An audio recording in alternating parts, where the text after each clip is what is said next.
다 같이 성경을 펴시다. 요한복음 15장입니다.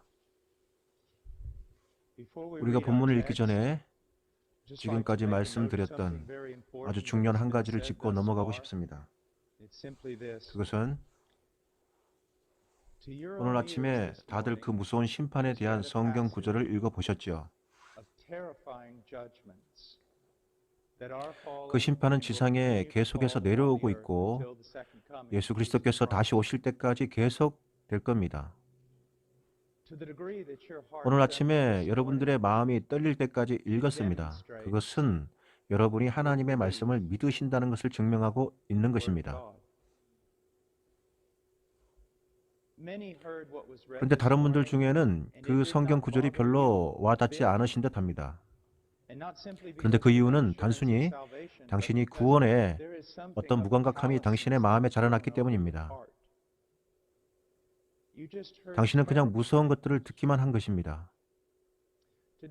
오늘 당신은 제가 그리스도인의 삶에 대하여 이야기하는 것을 들으실 텐데 이것은 삶과 죽음에 대한 중대한 문제입니다.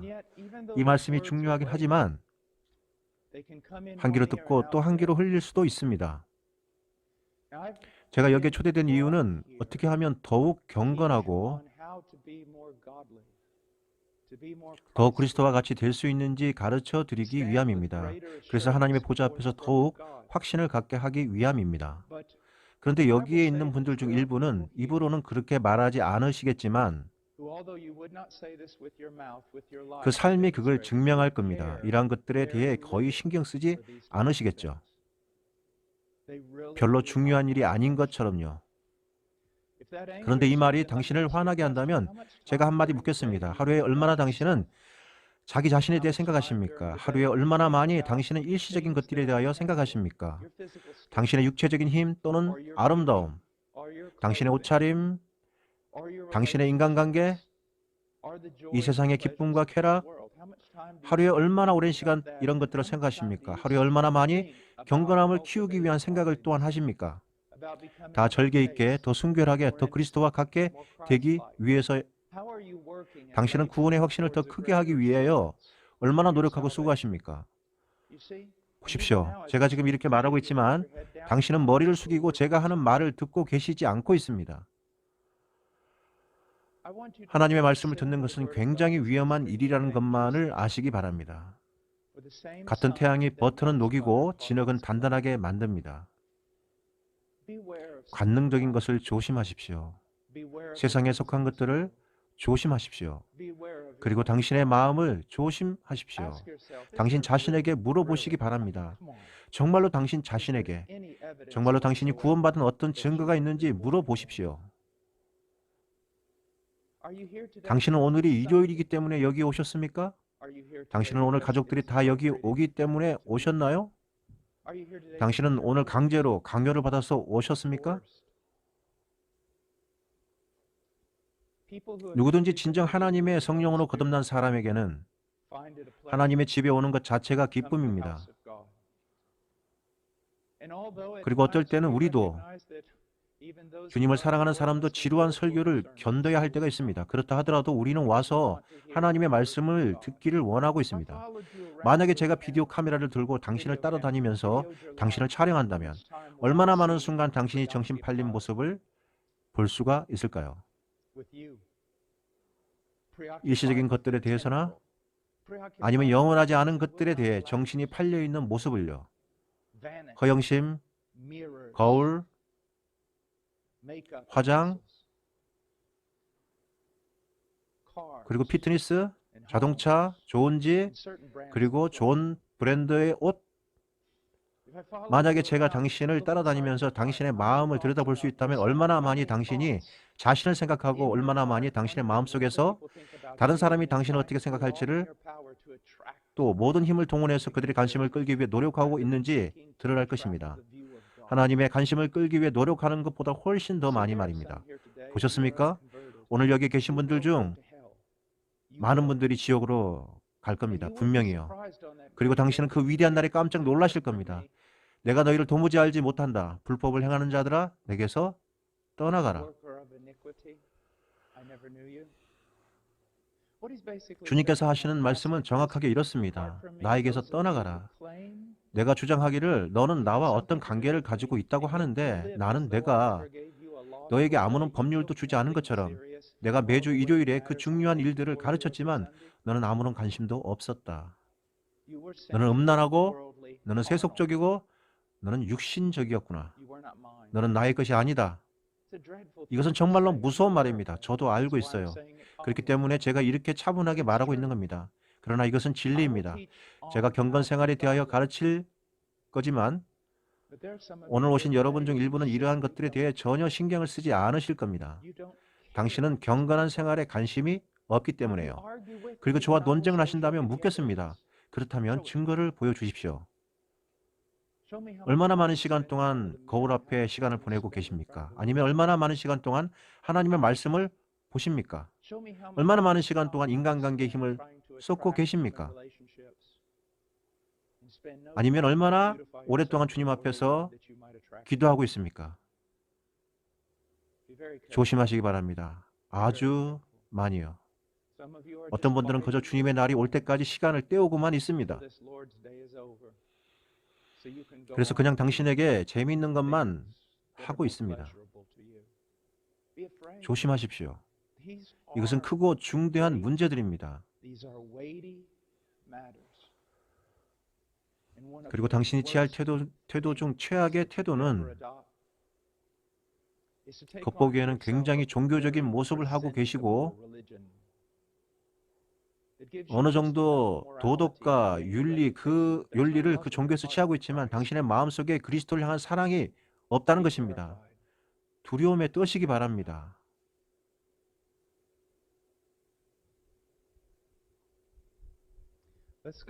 자, 여러분, 요한복음 15장 1절을 보겠습니다.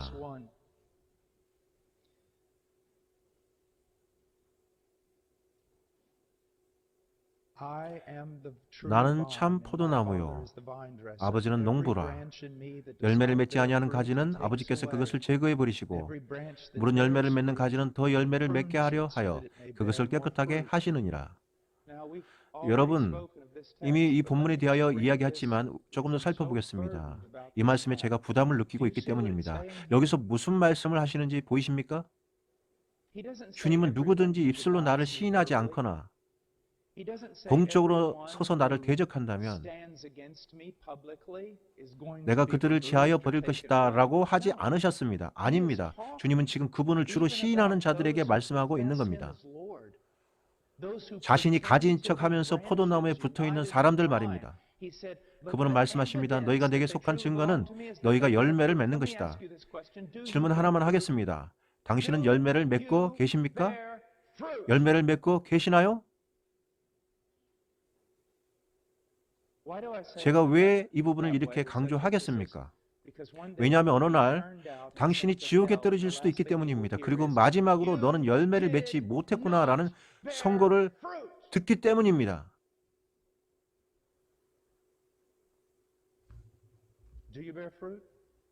열매를 맺으십니까? 지금 질문에 답하셔야 합니다. 당신이 열매를 맺지 않는다면 그것이 의미하는 것이 무엇이겠습니까? 그분, 하나님이신 그분이 당신을 쫓아내실 겁니다. 하나님이 당신을 쫓아내신다는 말은 무슨 뜻입니까? 당신은 말이죠. 아마도 당신의 아버지가 그리스도인이고 어머니도 그리스도인일지 모릅니다. 그분들이 아마도 교회에서 특별한 분일 수도 있겠죠. 그런데요, 당신의 마음은 어둡고 세상을 사랑합니다. 당신은 아마도 자신이 가지라고 고백하실 겁니다. 당신은 어느 정도 도덕적이고 윤리적인 사람일 수도 있을 겁니다. 그런데 그 위대한 날에 당신에게 어떤 일이 일어납니까? 쫓겨난다고 하는 말의 의미가 무엇인지 아십니까? 6절을 보시기 바랍니다. 사람이 내 안에 거하지 아니하면 가지처럼 밖에 버려져 마르나니 사람들이 그것을 모아다가 불에 던져 사르느니라.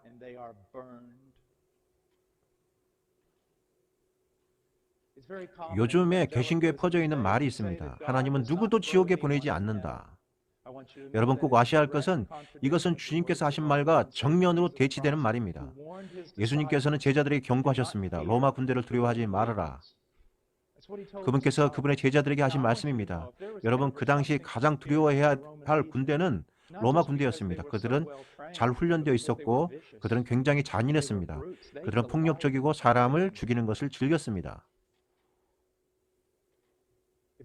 만약 당신이 시저 황제가 통치하던 팔레스타인 지역에 살던 유태인이라면 당신이 가장 두려워했어야 할 한 가지는 바로 로마 군인들입니다. 그들의 군대를요. 악하고 잔인하고 죽이고 찢고 겁간하고 회방하는 자들이었습니다. 예수님 말했습니다. 60만을 죽일 수 있는 그들을 두려워하지 말아라. 그리고 또 말씀하셨습니다. 너희들이 정말로 누구를 두려워해야 하겠느냐? 예수님이 누구를 말씀하시는지 아십니까? 바로 그분의 아버지입니다. 하나님은 육신을 죽일 수 있을 뿐만 아니라 그 후에 당신을 지옥에 던지실 수 있는 분이십니다. 이해하십니까? 당신이 세상을 떠날 때는 이 하나님께서 당신의 목숨을 거두어 가시는 겁니다.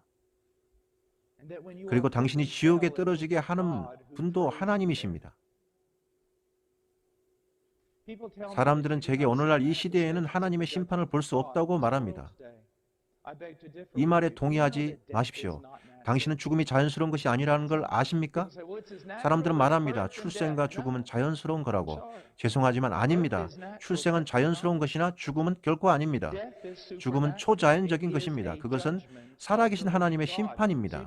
그렇다면 하나님의 진노가 지금 이 땅에 나타난다고 생각하지 않으십니까? 매일 나타나고 있습니다. 수십만 명의 사람들이 매일 죽임을 당해 지옥으로 들어가고 있습니다.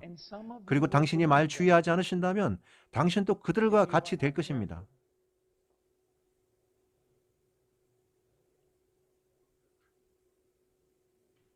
제 말씀이 무겁다는 것은 저도 압니다. 이것은 사실입니다. 사실입니다. 교회는, 아니 교회라고 불리우는 곳에는 중생하지 못한 사람들이 넘쳐나고 있습니다. 그리고 여기 계신 젊은이들, 당신들이 제겐 자식 같은데 전 너무나 두렵습니다. 그거 아십니까? 완벽하지는 않지만 그리스도를 쫓는 부모님이 계신 집안에서 자라나는 것은 정말 위험한 일입니다. 비록 부모님이 완벽하지 않으시더라도 말입니다. 진리로 세워진 교회에 가는 일 또한 위험한 일입니다. 비록 그 교회에서 대단한 일들이 벌어지지 않는다고 해도요. 그리고 주님을 알도록 교육하는 가정에서 홈스쿨을 받는 것도 마찬가지로 굉장히 위험한 일입니다. 이 모든 것들이 당신에게 주어졌지만 당신이 이것을 저버린다면 그것이 문제입니다. 그것은 정말로 끔찍한 일인 것입니다. 주님께서는 이렇게 느끼실 것 같은데 저는 이것을 바랍니다. 여러분 중 많은 분들이 오늘 두려워하시기를 소망합니다. 당신이 당신의 현재 상태에 대해 두려워하고 떠시기 바랍니다. 그래서 당신이 일어나시기를 바랍니다. 잠에 빠진 분들 깨어나시기 바랍니다. 제발 말입니다. 당신들은 정말로 위험에 처해 있습니다. 그리고 예수님은 계속 말씀하십니다. 요한복음 15장 3절입니다. 너희는 내가 일러준 말로 이미 깨끗하였으니 내 안에 거하라. 나도 너희 안에 거하리라. 가지가 포도나무에 붙어 있지 아니하면 스스로 열매를 맺을 수 없음같이 너희도 내 안에 있지 아니하면 그러할 것이다. 나는 포도나무여 너희는 가지라. 그가 내 안에 내가 그 안에 거하면 사람이 열매를 많이 맺나니 나를 떠나서는 너희가 아무것도 할 수 없음이라. 사람이 너희 안에 거하지 아니하면 가지처럼 밖에 버려져 마르나니 사람들이 그걸 모아다가 불에 던져 사르느니라. 너희가 내 안에 거하고 내 말이 너희 안에 거하면 무엇이든지 원하는 대로 구하라. 그리하면 이루리라. 너희가 열매를 많이 맺으면 내 아버지께서 영광을 받으실 것이요 너희는 내 제자가 되리라. 아버지께서 나를 사랑하신 것 같이 나도 너희를 사랑하였으니 나의 사랑 안에 거하라. 내가 아버지의 계명을 지켜 그의 사랑 안에 거하는 것 같이 너희도 내 계명을 지키면 내 사랑 안에 거하리라. 내가 이것을 너희에게 이르면 내 기쁨이 너희 안에 있어 너희 기쁨을 충만하게 하려 함이라. 내 계명은 곧 내가 너희를 사랑한 것 같이 너희도 서로 사랑하라 하는 이것이니라. 사람이 친구를 위하여 자기 목숨을 버리면 이보다 더 큰 사랑이 없나니 너희는 내가 명하는 대로 행하면 곧 나의 친구라. 여러분은 지금까지 예수님이 참포도나무라는 것을 배웠습니다. 그래서 그분에게서 떨어지면 참된 영적인 삶은 없습니다. 저기 바깥에는 많은 샘들이 있습니다만 하나님께서는 그 샘물들이 거짓되고 망가진 샘물이라고 말씀하십니다. 그 샘물들은 생명을 만들어내지 못합니다. 그리스도만이 할 수 있습니다. 모든 영적인 생명은 그분에게서 흘러나옵니다. 그리고 또 한 가지 우리가 이미 살펴본 것은 아버지 하나님이 농부라는 것입니다. 여러분들이 참으로 중생했다는 가장 결정적인 증거들 중 한 가지는 쉴 새 없이 지속적으로 하나님의 능력이 여러분의 삶 속에서 나타난다는 것입니다.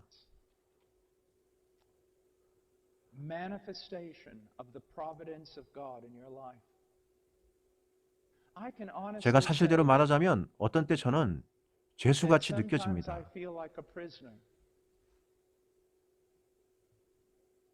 하나님이 제 아버지이시기 때문에 저를 구속하고 계시다는 걸 느끼고 있습니다.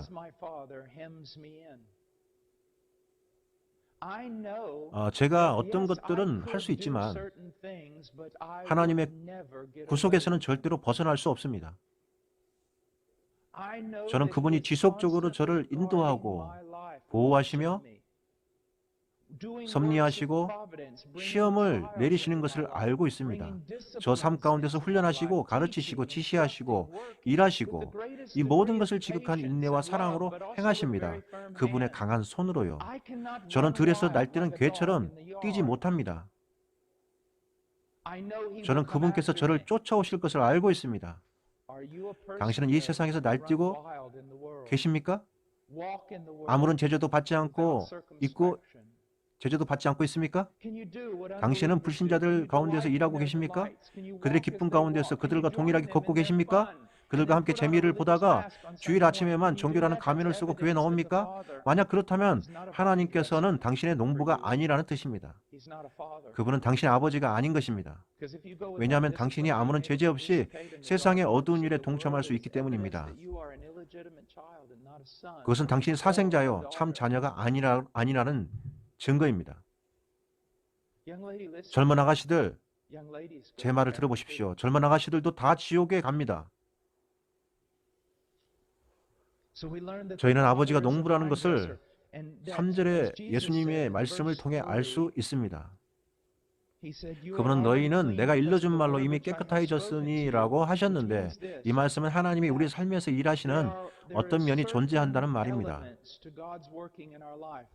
우리 속에는 아들이 하시는 일이 있습니다. 그분의 가르침 속에서 연구하면서 배우고 외우고 그의 가르침을 적용함으로써 우리는 더 깨끗해지고 열매를 많이 맺는 그릇이 되어 갑니다.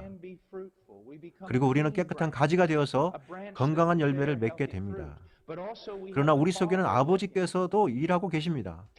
그분은 그리스도의 가르침을 가지고 그것들을 우리 삶 속에 적용하시는데 그분이 예정하신 대로 우리의 경험 가운데서 섭리하시는 것으로 예를 들면 시험이나 건진 같은 거 말입니다.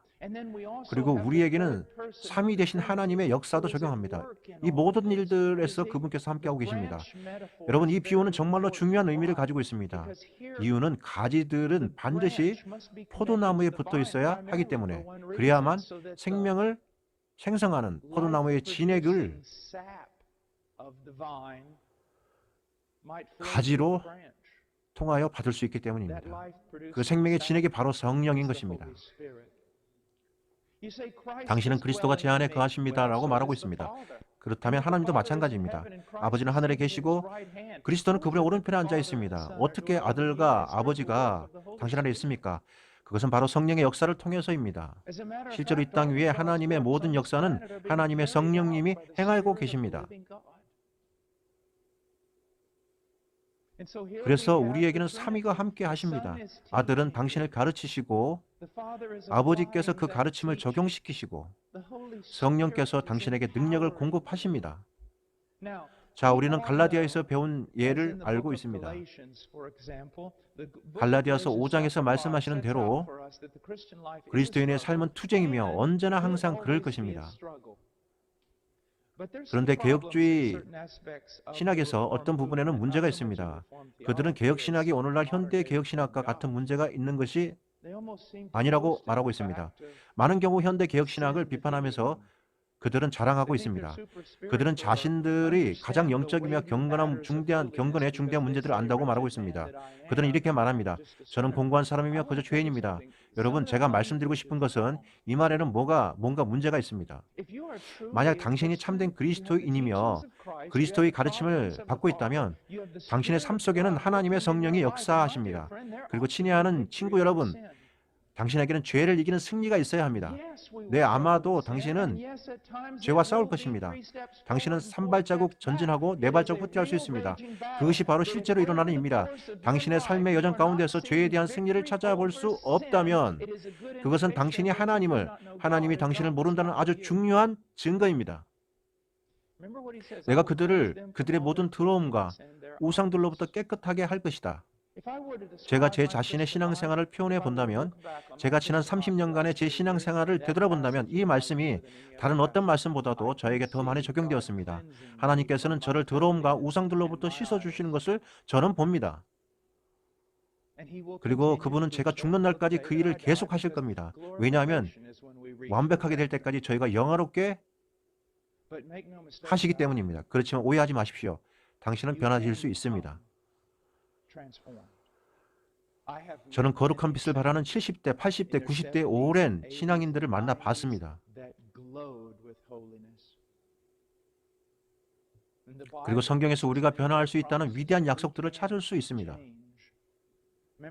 제가 오늘 아침에 드린 이 증거는 하나님께서 어떻게 이 흉악한 거짓말쟁이를 구원하셨는지 아침에 말씀드렸습니다. 그리고 중생함을 받은 후에, 거듭난 후에 저는 아직도 진실을 위해서 몸부림치고 있습니다.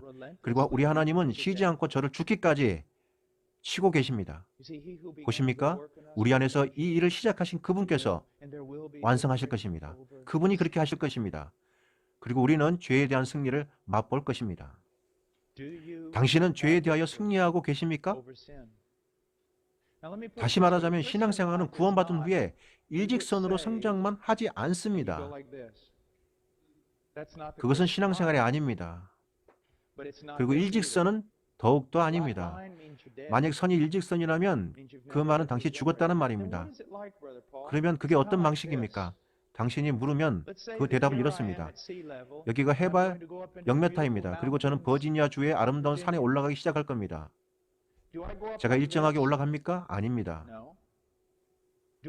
제가 일직선상으로 올라갑니까? 아닙니다.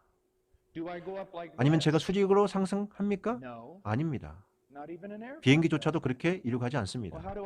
그렇다면 저는 어떻게 올라갑니까? 저는 오르락 내리락하고 어떨 때는 평지를 걷고 그리고 다시 올라갑니다. 어떨 때 저는 삶에서 위대한 진보를 이루고 구원의 증거를 발견합니다. 그러나 어떨 때는 한동안 아무런 변화도 없이 지나갑니다. 그리고 또 어떤 때는 이미 얻은 것들에 대해서 퇴보할 수도 있습니다. 가능합니다. 그러나 제가 참 그리스도인이면 당신은 제 생애에서 지속적인 진보를 볼 겁니다. 어느 순간에 당신은 잠깐의 퇴보를 볼 수도 있습니다. 그렇지만 그리스도인의 전체 생애 가운데서 당신은 하나님의 일들에 대한 진보를 발견할 것입니다. 당신이 거듭난 이후로 사람들이 당신의 하나님의 일들, 당신은 정직하게 당신 은혜 가운데서 하나님으로부터 자란다고 제게 말할 수 있습니까? 당신을 의롭게 하신 분이 당신을 성화시키고 있습니까? 이것은 정말로 중요한 질문입니다. 하나님께서 이 일을 하시는 여러 가지 이유들 중에 우리가 배운 것은 하나님께서 그의 아들을 사랑하시고 그 아들을 높이기를 원하신다는 겁니다. 하나님은 그 아들로부터 기쁨과 희락을 찾습니다. 그리고 그 기쁨과 희락은 순결한 신부입니다. 하나님의 아들인 포도나무가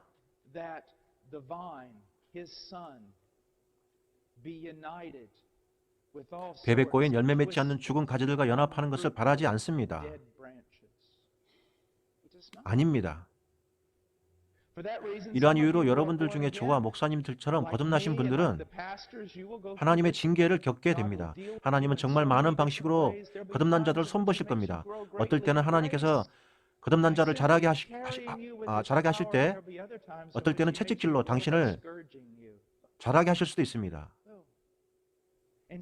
그렇게 함으로써 그분은 포도나무를 아름답게 가꾸실 것입니다.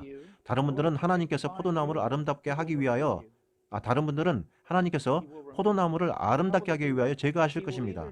신약 신경에서 발견할 수 있습니다. 하나님께서는 당신을 죽임으로 그것을 하신다는 겁니다. 말 그대로요. 하나님은 많이 참고 계십니다.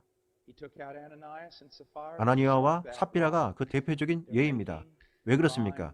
그들이 포도나무를 교회를 흉하게 보이도록 만들었기 때문입니다. 하나님은 절대 참지 않으십니다. 그리고 어떤 다른 분들은 이렇게 꺾어지실 것입니다. 당신은 마침내 부모들로부터 자유롭게 될 겁니다. 그들의 권위로부터요. 그리고 당신은 바로 교회에서 떠날 겁니다. 아마도 다른 교회에 갈 수도 있겠죠. 당신의 불신앙 가운데서 종교적인 것들에 대하여 참여할 수 있는 그런 세상적인 교회 말입니다. 그렇지만 그분은 당신을 순수하고 그리고 진정한 교회로부터 여러분을 쫓아낼 겁니다. 그리고 당신을 제거하기 위하여 거짓된 어떤 것을 여러분 가운데로 보내실 겁니다. 이 말은 끔찍하다는 것을 저도 압니다. 하지만 이것은 사실입니다. 그분은 이런 일을 항상 하고 계십니다. 아시겠죠?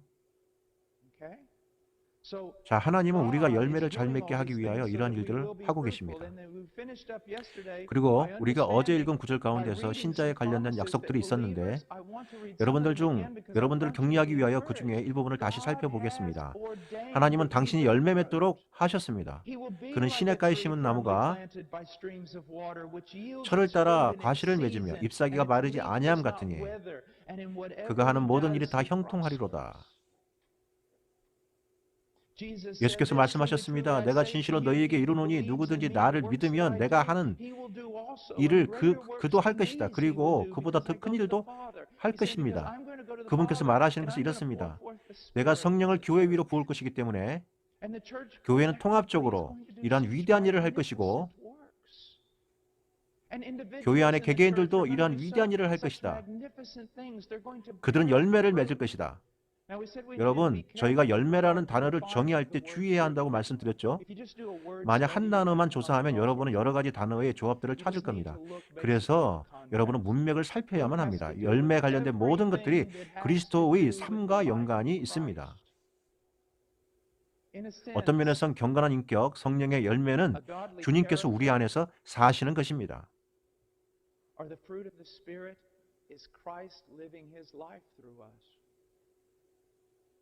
열매란 그리스도가 우리 안에서 그의 사역을 이끄시는 것입니다.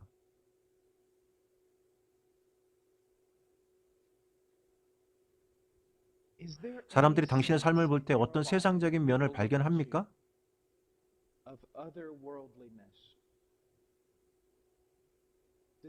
아니면 사람들이 당신의 주변에서 당신을 볼 때에 그리고 당신이 말하는 것들을 들을 때에 하늘에 속한 것을 느낍니까? 당신의 관점이 영혼에 맞춰져 있기 때문에 사람들은 그 영혼의 감동을 받고 있습니까? 아니면 사람들이 당신과 만날 때 성경적으로 영향을 받고 있습니까?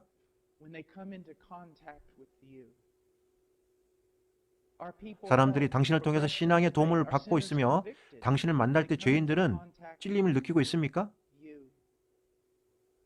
당신은 열매 맺는 포도나무입니까? 말씀해 주십시오. 당신의 열매가 어디를 향하고 있는지. 저는 이 순간에 생각해 보세요. 지금 이 순간에 생각해 보십시오. 당신의 마음속에 생각해 보세요. 내가 얼마나 열매를 맺는지. 당신은 많은 개신교도들이 이렇게 말하는 것을 알고 있습니다. 저는 매주 교회에 갑니다. 그렇습니까? 당신은 얼마나 열매를 맺습니까? 만약 열매를 찾기 힘들다면 당신은 그 사실에 두려움을 느껴야 합니다.